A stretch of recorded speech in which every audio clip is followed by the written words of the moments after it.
And today I'm going to tell you a little about me. I really like my house. I like school except for this kid.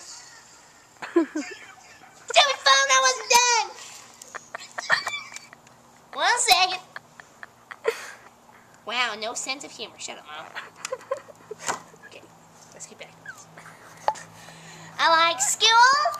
I like most things except for this kid named Cameron. He likes to wear gray shirts and jeans with green underneath the gray shirt. And he likes to torture me because I am afraid of sticks with leaves on them. Because I'm allergic to some kind, so I don't know which ones I like. Yeah. So I'm going to show you my backyard. Yeah. Oh, that kid Cameron knows where I live now. He followed me home. Hey, sir.